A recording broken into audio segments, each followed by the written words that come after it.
about education, and sometimes we really don't get a chance to really hear the media what's going on. So I'm going to introduce right now two of the people that are here that are running for school board. So if I can have Miguel Ortega here, and then afterwards Adelita Grijalva is going to be coming. So Miguel, because when we're talking again about education and health, those are the crucial things. You got to know where you can and stand in terms of this very, very crucial issues. Particularly, people talk about education sometimes in third and fourth, but no, it's really the number one. You can't get a great job without an education. Miguel Ortega, come on up here. Big round of applause.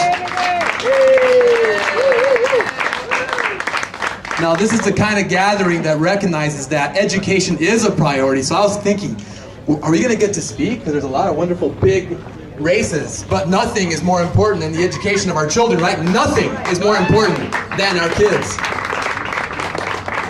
I just want to say I'm so honored and proud of being a part of this community and a part of advancing the dreams of our families. In the 90s, I was really involved in the social justice issues, but my father was also a small business owner. And to be here for something that's sponsored by the Hispanic Chamber of Commerce, I see an absolute connection about working together, and especially in this year. It's been a tough situation. And when we talk about economic development, we talk about losing jobs and what we're going to do about it, we can never ignore education and how that plays into it. If we talk about the economic development and investment in our communities, we have to always think, what are we going to do to fix the education of our kids? What are we going to do to go from the bottom of the list of every single list in Arizona to the top of the list? And it requires school board members that are visible. It requires school board members that are willing to advocate. It requires school board members that know the role of small businesses. And it requires school board members with the guts to advocate and say, ya basta, no more. We are going to change things around for education in our community. So I hope I can earn your vote. Thank you so much. Community. Please welcome Adelita Grijalva. Big round of applause. Adelita, gracias por todo. Bienvenida. What do I do after that kind of introduction? That's great. My name is Adelita Grijalva, and I am running for my third term on the governing board. I've been on the board for almost 8 years. And, one of the things I could have pointed to 4 years ago was that we've reduced class size. We have librarians at every school. We have counselors at every school. We have full-day kindergarten. We can't say that anymore because we have experienced devastating cuts at the local level.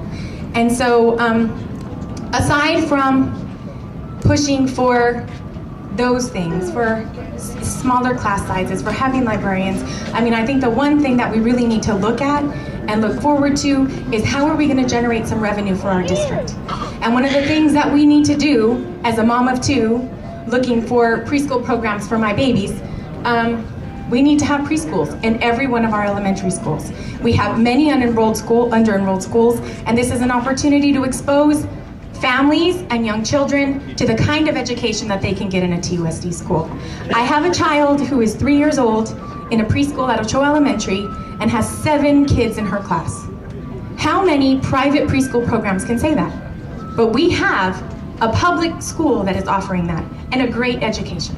So I will continue to do that, continue to advocate for generating grants, getting some money into our district. We just 2 weeks ago received $6.5 million for magnet programs. These are grants that I have been pushing our grants department to apply for.